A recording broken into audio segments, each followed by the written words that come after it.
저희가 로마서 12장 말씀을 통해서 예수 그리스도의 제자가 어떤 삶을 살아야 되는지, 어떤 관계를 맺어야 되는지 함께 살펴보고 있습니다. 1장에서는 우리가 하나님과의 관계를 어떻게 맺어야 될지를 설명을 했죠. 1절에서 하나님 앞에 항복하라 말씀을 드렸습니다. 그것이 우리의 변화의 출발점입니다.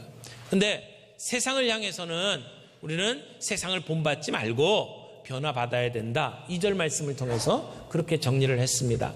3절부터 8절까지는 나 자신에 대한 관계였습니다. 그래서 나 자신을 평가하되 너무 과대평가하지 말고 과소평가하지 말고 하나님이 주신 은사에 따라서 믿음의 분량에 따라서 자신을 잘 평가해라 라고 하는 것이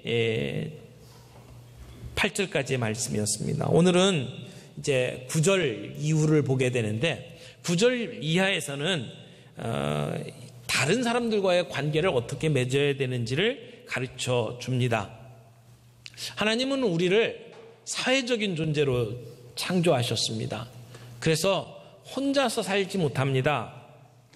사람들과 함께 사는 존재입니다. 하나님께서 삼위일체로 존재하시는 것처럼 우리도 공동체 속에 거하도록 하나님이 만드셨습니다. 근데 우리가 다른 사람들과 맺는 관계를 살펴보면 크게 두 가지로 정리할 수가 있는데, 하나는 우리 교회 안에 믿음의 식구들과의 관계, 그리고 또 하나는 믿지 아니하는 불신자들과의 관계에 대해서 말할 수가 있습니다. 오늘 함께 읽은 이 9절부터 13절까지의 말씀은 그리스도 안에서 믿음의 형제 자매들과 어떤 관계를 맺어야 되는지를 보여주는 말씀입니다. 우리가 우리의 몸을 산 제사로 드린다라고 하는 것은 우리의 이웃을 향하여, 하나님을 향하여 섬기는 것을 말합니다. 그런데 우리가 어디에서부터 섬기는 일들을 할 것이냐? 우리 교회 안에서부터, 믿음의 식구들 안에서.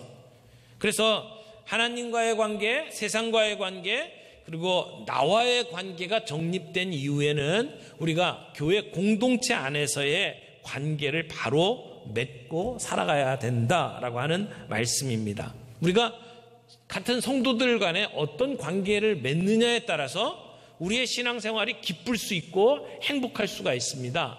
성숙할 수가 있습니다. 그래서 우리 성도들 간에 어떤 관계를 맺어야 될지에 대해서 오늘 주시는 말씀을 가지고 정리를 좀 하겠습니다. 그런데 본문 말씀이 5절입니다. 근데 각 절마다 포인트가 좀 달라요. 그래서 오늘을 보통은 한 대지가 3개 정도 되는데 오늘은 대지를 4 혹은 5으로 나눌 수가 있습니다. 그래서 오늘 이 내용들을 가지고 이제 절대로 정리를 좀 하겠습니다. 정신을 바짝 차리고 우리 좀 따라오시면 좋겠습니다. 여러분, 우리가 교회 안에서 신앙생활하면서 정말 진정한 하나님의 가족 공동체를 경험하고 있습니까?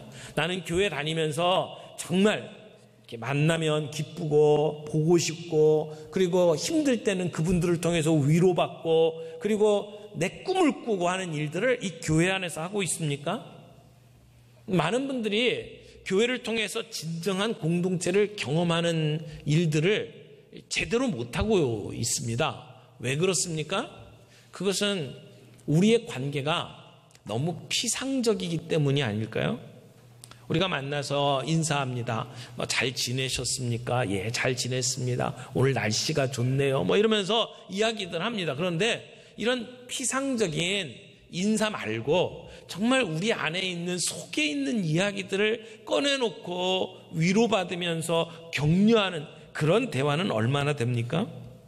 겉으로 보기에는 많은 사람들하고 인사를 합니다. 그러나 실제적으로 속마음을 털어놓는 교제는 생각보다 많지 않은 것이 문제라는 겁니다. 그래서 평소에는 그저 이렇게 사람들을 만나고 교제하는데 별 문제가 없지만 우리 안에 조그마한 문제만 생기면 그러면 우리는 그 문제를 나 혼자 끌어안습니다. 다른 사람하고 나누질 않습니다. 속마음을 털어놓질 않습니다. 자기의 고민이나 괴로움을 함께 나누는 사람이 없기 때문에 결국에는 심한 외로움과 고독 속에 빠지고 맙니다. 겉으로는 괜찮은 것 같은데 뒤에 가서는 우울증에 빠집니다. 알코올 중독에 빠지든지 도박 중독에 빠지든지 섹스 중독에 빠지든지 이런 일들을 경험할 수밖에 없습니다. 왜요? 우리 안에, 우리 마음속에 어떤 일이 벌어지는지를 나누지 못하기 때문에 그렇습니다. 정신없이 돌아가는 이 세상 속에서 우리는 서로 상처받지 않기 위해서 내 얘기를 꺼내지 않습니다.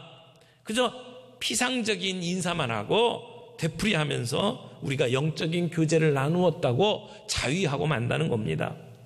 그러는 가운데 정작 우리의 관계 속에서 하나님이 역사하시는 것을 우리가 놓치고는 합니다. 우리가 서로 사랑하고 격려하는 가운데 영적으로 성숙하는 기회를 잃어버리는 겁니다. 왜? 피상성이 일상성이 돼버린 거예요.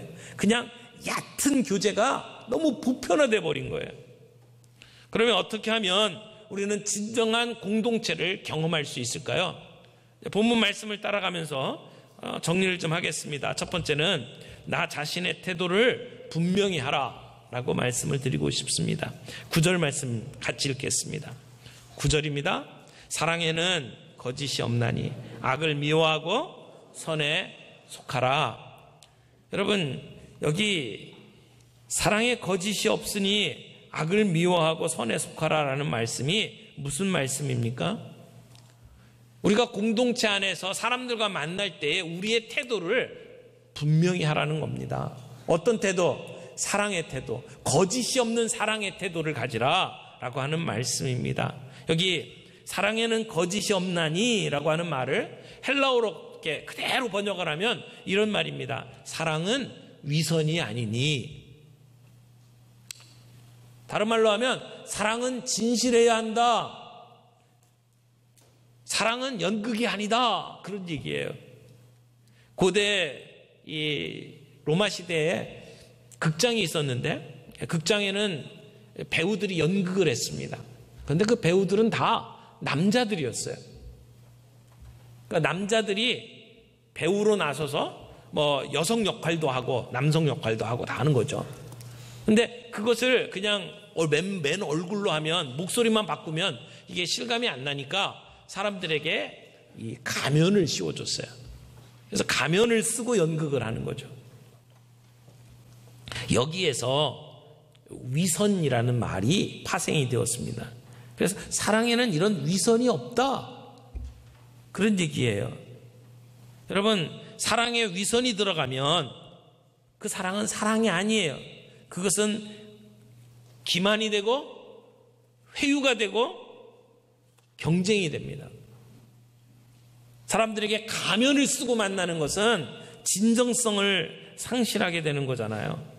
사랑이라는 이름으로 사람들을 조종하는 경우가 얼마나 많습니까? 사랑이라는 이름으로 사람들을 기만하고 속이는 경우가 얼마나 많습니까? 우리가 피상적인 관계를 맺게 되는 이유가 뭡니까?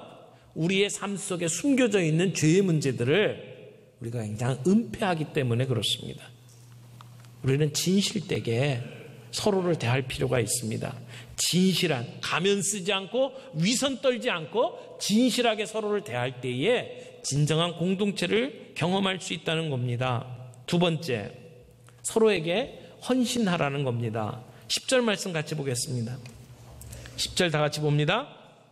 형제를 사랑하여 서로 우애하고 존경하기를 서로 먼저 하며. 여러분, 형제를 사랑하고 우애하며 라고 이야기를 하는데 여기 형제 사랑이라고 하는 단어나 우애라고 하는 단어는 사실은 혈연관계에 사용되었던 단어입니다.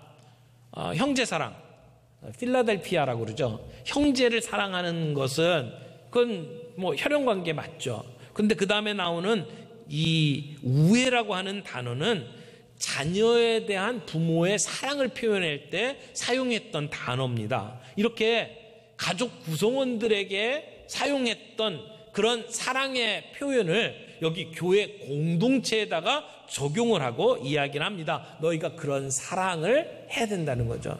형제를 사랑하고 그리고 서로 우애하기를. 우리는 하나님의 가족 공동체입니다.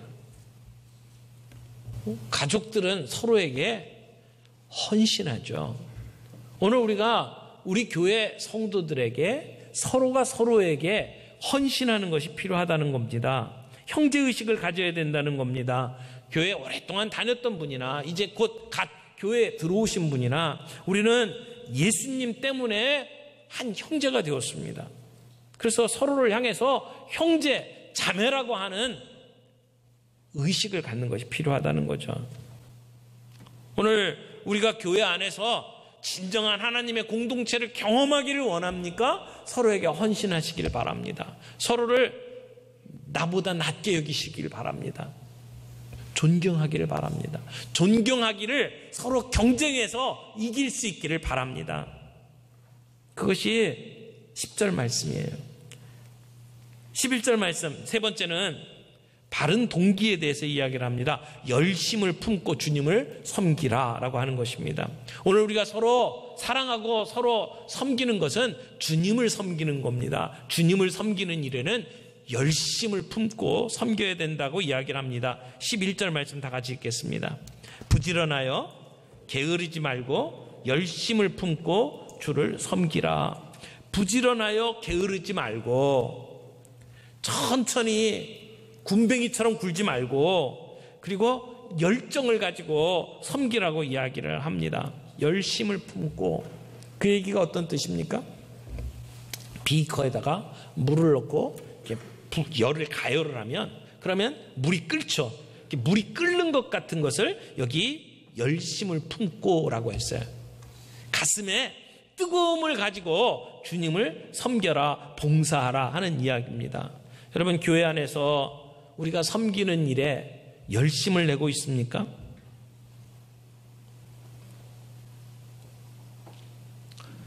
은혜를 받으면 열심을 내죠. 그러니까 열심이 없다는 얘기는 우리 안에 은혜가 사라졌다는 이야기입니다. 언젠가 주님 앞에 서게 될 때 우리가 주님 앞에서 악하고 게으른 종이라는 책망을 듣지 않으려면 오늘 우리는 우리가 하는 일에, 우리가 섬기는 일에 열심을 내야 합니다. 저는 우리 교회 안에 남이 알아주든지 알아주지 않든지 간에 정말 열심을 내어서 섬기는 많은 분들을 보면서 자랑스럽게 생각을 합니다. 많은 분들이 있겠지만 토요일 날 가족들과 좋은 시간 보내기 정말 귀한 시간 아닙니까? 그런 시간에 교회에 나와서 교회 구석구석 청소를 하는 주사랑팀이 있어요.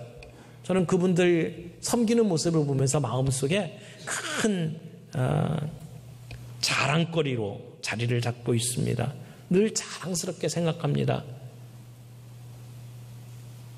열심을 품고 주를 섬기는 분들, 그런 분들이 우리 교회 학교를 책임지고 있고 우리 찬양팀을 책임지고 있고 식당에서 성도들을 먹여 살리는 일에 책임을 지고 있고 그리고 주차와 차량 봉사하는 분들이 있고, 여러분, 이렇게 뜨거운 열심을 가지고 봉사하는 형제 자매들 얼마나 자랑스러운지 몰라요.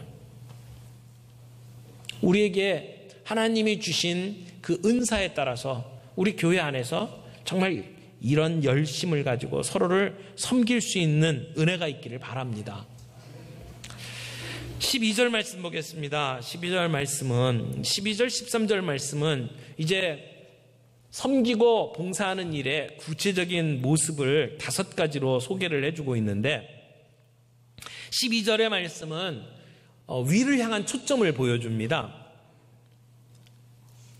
소망 가운데 즐거워하며 환난 중에 참으며 기도에 항상 힘쓰며, 그러니까 한마디로 이야기하면 어려워도 섬겨라, 그런 말씀이에요.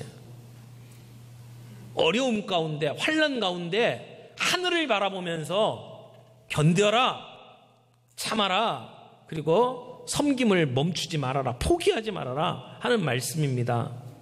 여러분, 우리가 어떻게 환난을 견딜 수가 있습니까? 지금 우리의 상황을 보면 정말 힘든 일들이 많이 있지만, 그러나 아직 일어나지 않은 일을 마치 일어난 일처럼 생각하고 소망 가운데 기뻐하라고 이야기를 합니다. 낙심하고 포기하고 싶을 때 내가 섬김으로 말미암아 하나님께 받을 축복, 하나님께 받을 칭찬을 생각하면서 기뻐하라는 이야기입니다.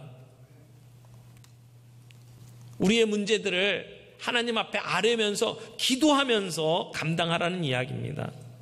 여기 소망 가운데 기뻐하라라고 하는 것은 우리가 섬기고 함께 살아가는 삶이 그렇게 만만치 않다는 것을 보여주는 말씀입니다. 모든 게 잘 된다는 게 아니잖아요. 힘든 일들이 있습니다. 어려운 일이 있습니다.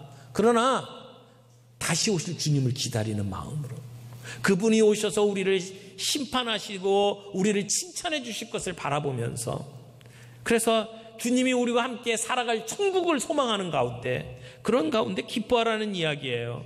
비록 이 세상에서는 우리가 병에 걸려서, 암에 걸려서 우리의 몸은 힘들어요, 쇠약해요. 우리가 키우는 아이들에게 문제가 있어요. 때로는 아이들이 가출도 합니다. 경제적인 면에 있어서는 부도 위기에 놓이고 힘든 시간이 있을 수 있어요. 그러나 그 모든 순간 가운데에서도 예수님은 우리의 구주시고, 예수님은 반드시 다시 오시고, 예수님은 우리를 천국으로 이끄실 것을 소망하면서 기뻐하자는 겁니다. 초점이 어디에 있는 거예요? 우리의 현실이 아니라 하나님께 두자는 거예요. 위를 향해서 초점을 맞추자는 겁니다. 시련 가운데 평안을 유지하라. 여러분, 시련 가운데 인내하라. 인내가 뭡니까? 버티는 겁니다. 버텨라 하는 말씀이에요. 사도행전 14장 22절에 보면 우리가 하나님 나라에 들어가려면 많은 환난을 겪어야 할 것이라고 말씀했어요. 환난은 우리 그리스도인들에게 이상한 게 아니에요. 보편적인 거예요. 모두에게 나타나는 현상이에요. 예수님이 뭐라고 말씀하셨어요? 너희가 환난을 당하나 담대하라. 내가 세상을 이기었노라. 오늘 우리에게 주시는 말씀입니다. 환난을 당하나 담대해야 합니다. 우리가 하던 일들 힘들다고 포기하지 말기를 바랍니다. 결혼생활 힘들다고 포기하지 마시기 바랍니다. 그 순간을 넘길 수 있길 바랍니다. 누구나 경험하는 일들입니다. 우리의 몸에 힘든 어려운 시기들을 겪을 수 있습니다. 포기하지 마시기 바랍니다. 우리가 주님을 위해서 섬기는 일 포기하지 마시길 바랍니다. 교회 일 하다 보면은요, 황당한 일들 참 많아요. 나는 최선을 다해서 섬겼는데 손 하나 까딱 안 한 옆에 있는 사람들이 너 일을 왜 그따위로 했냐? 그렇게 욕할 때도 있습니다. 그거에 상처받고 나 이제 교회 안 다닐래 하고 끝내는 사람도 있어요. 끝까지 하자는 이야기입니다. 버티라는 이야기입니다. 여러분, 지금 이 편지를 받고 있는 사람들의 상황을 한번 생각을 해보세요. 로마 시대 사람들입니다. 그리스도인들은 그 화려한 로마 시대에 비참한 삶을 살았습니다. 가난한 삶을 살았습니다. 절대 평범한 삶이 아닙니다. 그래서 주님 앞에 무릎을 꿇고 다급한 마음으로 기도해야만 살아갈 수 있는 삶이었습니다. 그게 그들의 환난의 때였습니다. 여러분, 그들에게 사람들이 찾아옵니다. 순회 전도자들이 찾아옵니다. 그들 삶이 비참하고 힘든데 그 순례자들을 맞아들이고 그들과 함께 교제하고 그들을 섬기는 일을 합니다. 여러분, 그 일들을 멈추지 말라는 겁니다. 인내하라는 이야기입니다. 우리의 육신이 힘들 때, 물론 우리의 육신이 건강이 상할 때 잠시 일을 멈추고 쉬는 것은 필요합니다. 그러나 감당할 수 있는 일임에도 불구하고 핑계를 대고 그만둔 일이 있습니까? 다시 일을 시작하십시오. 환난 가운데 인내할 수 있기를 바랍니다. 기도에 전념하십시오. 우리의 문제 해결 방식은 하나님께 기대하는 겁니다. 하나님께 간구하는 겁니다. 왜? 거기에 해결책이 있기 때문에 기도에 충실해야 합니다. 근데요, 어려움이 겹치면 기도할 마음이 생기지 않아요. 기도할 마음이 내키지 않습니다. 그때 우리가 가지고 있는 문제들 주님 앞에 내어놓는 겁니다. 하나님, 이 문제 해결해 주십시오. 우리 자녀들의 문제 주께서 해결해 주십시오. 이것 해결이 안 되면 부도납니다. 하나님, 감옥 갑니다. 해결해 주십시오. 하나님, 사랑하는 사람에게 암이 걸렸는데 주님 해결해 주십시오. 우리가 기도로 헌신할 때에 우리는 인내할 수 있게 되고 소망 가운데 기뻐할 수가 있습니다. 이것이 12절의 말씀이에요. 소망 중에 즐거워하며 환난 중에 참으며 기도에 항상 힘쓰며. 한마디로 뭐라고요? 어려워도 계속하라는 겁니다. 힘들어도 계속하라는 겁니다. 사랑은 인색하지 않습니다. 가진 것을 아낌없이 나눕니다. 추석에 부모님께 가면 부모님들이 자식들 챙겨주라고 막 이것저것 바리바리 싸놓잖아요. 왜요? 사랑하기 때문에. 사랑하기 때문에. 진짜 사랑하는 사람들은 내가 넉넉지 않아도 나눠주려고 합니다. 서슴지 않고 나누어 줍니다. 친절을 베푼다라고 하는 것은 그저 제가 기도할게요, 그 정도 수준을 얘기하는 게 아닙니다. 실제적인 필요를 채워주는 것이 필요합니다. 여러분, 우리 교회 공동체가 그저 말로만 사랑한다고 표현하는 것이 아니라 실제 우리의 필요를 채워주는 공동체가 되기를 바랍니다. 토니 캠폴로라고 하는 목사님이 계신데, 그분이 한 번은 어떤 그 여전도의 집회에 가서 설교를 하셨답니다. 근데 설교가 끝난 다음에 사회를 보던 아마 권사님인가 봐요. 그 선교회에서 후원을 하고 있던 그 선교사님 편지를 이렇게 읽어줬답니다. 그러면서 그 편지 내용에 선교사님에게 한 $4,000가 굉장히 긴급하게 필요하다고 하는 이제 편지를 다 읽고 난 다음에 우리 선교사님의 필요를 채워주실 수 있도록 기도를 좀 했으면 좋겠는데, 오늘 설교하신 토니 캠폴로 목사님이 이 선교사님을 위해서 기도해 주십시오, 그렇게 부탁을 했대요. 그래서 토니 캠폴로 목사님이 앞에 나와가지고 저는 기도 안 하겠습니다 그랬대요. 사람들이 깜짝 놀랐겠죠. 기도해달라고 부탁했는데 기도는 안 하고. 그래서 무슨 얘기인가 이렇게 들어보니까, 제가요 선교사님의 필요를 채워달라고 기도하기 전에 제가 할 일이 있습니다. 그리고 자기 주머니 속에 있던 지갑을 꺼내갖고 탈탈 털어서 이렇게 딱 내놓으면서 저는 제가 가지고 있는 현금 전부를 선교사님을 위해서 내놓겠습니다. 여러분 가운데에서도 그렇게 하시면 참 좋겠습니다. 만약 그렇게 모아보고 4,000불이 안 되면 그때 나머지를 하나님이 책임져 달라고 그때 기도하겠습니다, 그랬대요. 실제 필요한 것을 채워주는 행동, 오늘 우리에게 필요한 게 아닐까요? 또 손 대접하기를 힘써라 라고 하는 말은 말 그대로 방문한 손님들을 잘 대접하라는 얘기예요. 근데 그 당시에 순회 전도자들이 많았잖아요. 그리고 또 한 지역에서 핍박을 받아서 다른 지역으로 이사가는 사람들도 있었습니다. 그런 사람들을 그 힘든 가운데 맞아들일 때에 그들에게 주는 말씀이에요. 손 대접하기를 힘써라. 그것은 우리 같은 식구들 뿐만이 아니라 사실은 나와 다른 사람들, 다른 종족, 다른 믿음을 가진 사람들까지도 포함하는 이야기입니다. 나와 다른 사람들에게도 그들을 손님으로 맞아들여서 그들을 잘 대접해 주라고 하는 말씀입니다. 오늘 우리는 우리의 몸으로 산 제사를 드립니다. 어떤 제사를 드리기를 원합니까?